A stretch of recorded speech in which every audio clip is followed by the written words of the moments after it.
Perkenalkan, nama saya Cynthia Laura Hiatubun dengan NIM 1904-1001. Saya berkuliah di Universitas Hariputra Indonesia dengan mengambil jurusan Ekonomi Manajemen. Saat ini teman-teman, saya ingin menyampaikan materi mengenai aspek sosial, politik, dan juga ekonomi. Yuk teman-teman, kita dengarkan materinya bersama-sama. Aspek sosial merupakan hasil daripada aktivitas manusia dengan alam sekitar atau lingkungannya, yang dimana salah satu bentuknya itu meliputi penindasan. Mengenai penindasan tersebut adalah suatu kekerasan, ancaman, dan paksaan yang dilakukan oleh seseorang kepada orang lain yang melibatkan ketidakseimbangan kekuasaan sosial atau orang lain. Tujuan utama perusahaan adalah mencari keuntungan yang sebesar-besarnya, namun perusahaan tidak dapat hidup sendiri. Perusahaan hidup bersama-sama dengan komponen lain. Salah satu komponen lain yang dimaksud adalah lembaga sosial, sehingga dalam rangka keseimbangan tadi, hendaknya perusahaan memiliki tanggung jawab sosial. Analisis dalam bidang sosial adalah sebagai berikut. Yang pertama yaitu interaksi sosial. Interaksi sosial merupakan suatu hubungan antara masyarakat dengan perusahaan, di mana perusahaan atau organisasi sebagai lembaga sosial. Yang kedua yaitu perubahan keadaan sosial yang kompleks. Perubahan sosial merupakan kondisi struktur sosial yang terdiri dari masyarakat dan lingkungan sekitar di dalam suatu daerah tertentu. Yang ketiga yaitu perubahan dalam masyarakat pluralistik. Masyarakat pluralistik adalah sebuah kehidupan berbagai kelompok yang mempengaruhi lingkungan perusahaan dalam mendapatkan harapan-harapan sosial, ekonomi, dan politik. Masing-masing kelompok berusaha mengembangkan diri supaya fungsi sistem itu efektif. Berkaitan dengan yang di atas, hendaknya bisa memiliki manfaat-manfaat sosial yang hendaknya diterima oleh masyarakat, seperti yang pertama, membuka lapangan kerja baru. Maksudnya dibuka proyek bisnis akan menggairahkan masyarakat sekitar untuk turut serta membuka lapangan kerja baru. Yang kedua yaitu melaksanakan ahli teknologi. Maksudnya dengan dilakukannya ahli teknologi ini kepada pekerja dengan berbagai cara pelatihan yang program dengan baik, maka diharapkan tidak meningkat skill pekerja tetapi juga sikap mental sebagai tenaga kerja yang andal semakin kokoh. Yang ketiga yaitu meningkatkan mutu hidup. Sudah tentu adanya proyek bisnis turut serta mengurangi angka pengangguran. Yang keempat yaitu pengaruh positif. Proyek bisnis hendaknya dapat berpengaruh positif pada masyarakat sekitar, tidak hanya berdampak pada peningkatnya atau semakin baiknya kondisi lingkungan fisik seperti jalan, jembatan, dan telepon, tetapi juga kondisi lingkungan fisik mereka. Aspek politik adalah suatu kondisi yang terjadi akibat adanya isu, spekulasi, dan rumor karena kondisi politik dari pemerintah yang mempengaruhi permintaan dan penawaran konsumen.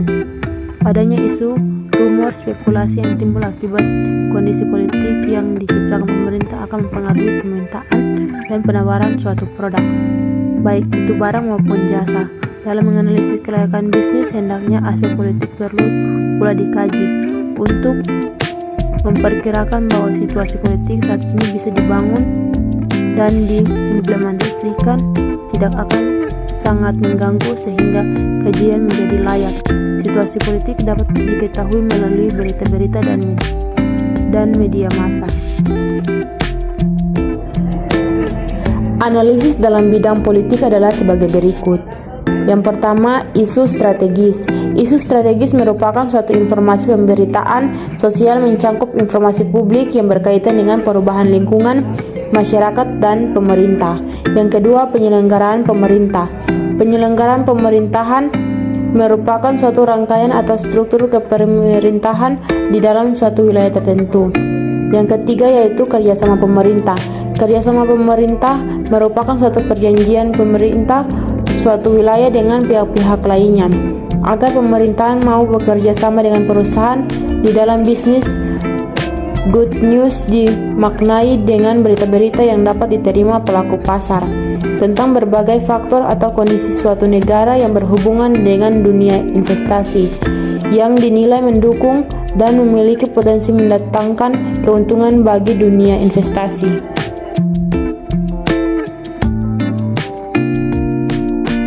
Aspek selanjutnya yaitu aspek ekonomi.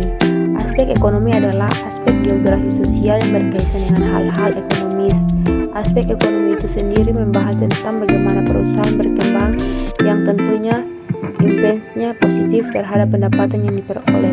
Bukan hanya itu, sumber daya manusia juga harus sesuai dengan keadaan tepat kita mulai sebuah usaha karena peningkatan ekonomi berpengaruh terhadap hal tersebut. Sebagaimana contoh dari aspek ekonomi pengembangan usaha budidaya rumput laut di Indonesia, sumber daya laut merupakan salah satu sumber perekonomian yang sangat penting bagi Indonesia. Berbagai biota laut yang menghuni hampir 2/3 wilayah Indonesia merupakan sumber makanan dan mata pencaharian dari 1,5 juta nelayan yang hidup di daerah-daerah pantai. Selama ini, usaha penangkapan ikan di laut merupakan mata pencaharian utama sebagian besar 90% penduduk desa pantai. Usaha lain seperti budidaya pantai kurang berkembang walaupun potensi untuk itu cukup besar. Pertama, sisi rencana pembangunan nasional. Analisis manfaat proyek ditinjau dari sisi ini.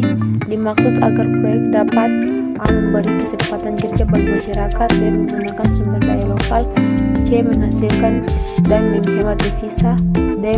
menumbuhkan industri lain, E. turut menyediakan kebutuhan konsumen dalam negeri sesuai dengan kemampuan, F. menambah pendapatan nasional. Yang kedua yaitu sisi distribusi nilai tambah. Maksudnya adalah agar dapat proyek yang akan dibangun memiliki nilai tambah, hendaknya dapat dihitung secara kuantitatif. Dalam perhitungan tersebut, agar lebih mudah dapat diasumsi bahwa proyek dapat memproduksi dengan kapasitas normal. Yang ketiga yaitu sisi nilai investasi per tenaga kerja. Penilaian berikutnya adalah bahwa proyek mampu meningkatkan kesempatan kerja, salah satunya mengukur proyek padat. Modal padat karyawan adalah dengan berbagai investasi modal tetap ditambah modal kerja dengan jumlah tenaga kerja yang terlibat sehingga dapat nilai investasi per tenaga kerja. 4. Hambatan di bidang ekonomi. Yang pertama yaitu kebijakan bisnis pemerintah berkaitan dengan izin usaha dan legalitas lainnya yang mendukung suatu bisnis, juga berkaitan dengan pajak karena selain pajak daerah, pajak pribadi, sumber dana negara adalah pajak dari badan usaha.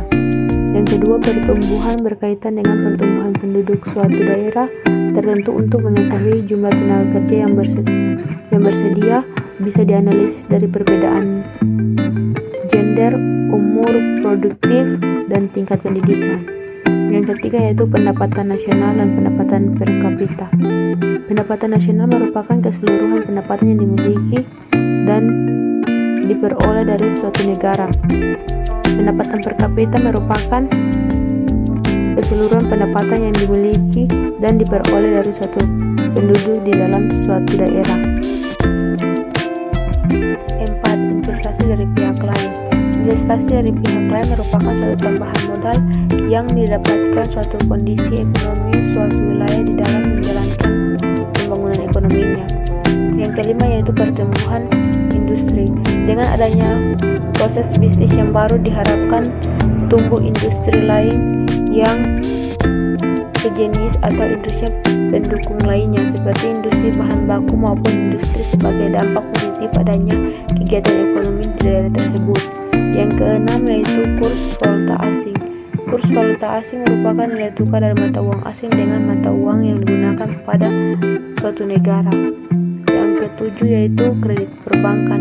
Kredit perbankan merupakan suatu nilai tambah yang dihasilkan oleh suatu pinjaman suatu pihak kepada pihak lainnya. Yang kedelapan yaitu anggaran pemerintah. Anggaran pemerintah merupakan suatu perencanaan keuangan yang di dalamnya menuangkan pembiayaan program kerja yang dilakukan suatu pemerintah pada suatu wilayah tertentu. Yang kesembilan, penganggaran pembangunan. Penganggaran pembangunan merupakan suatu perencanaan keuangan yang menuangkan kegiatan perencanaan pembangunan suatu daerah wilayah tertentu yang dilakukan oleh pemerintah. Yang ke-10 yaitu perdagangan luar negeri. Nilai perdagangan luar negeri yang rendah ini disebabkan oleh negara miskin mengandalkan ekspor bahan mentah yang mempunyai elastisitas penyaluran permintaan atau perubahan harga yang inalistis dalam jangka panjang mengakibatkan kerugian. Yang ke-10 yaitu neraca pembayaran. Neraca pembayaran merupakan suatu laporan keuangan mengenai informasi keadaan posisi keuangan dari suatu negara dalam memenuhi aktivitas kegiatan dalam suatu perekonomian. Suatu daerah membandingkan tingkat jumlah kepemilikan dengan jumlah kewajiban. Sekian materi yang saya sampaikan saat ini, dan saya mengucapkan terima kasih karena teman-teman telah mendengarkan videonya hampir selesai. Sampai berjumpa lagi di video-video selanjutnya. Dadah!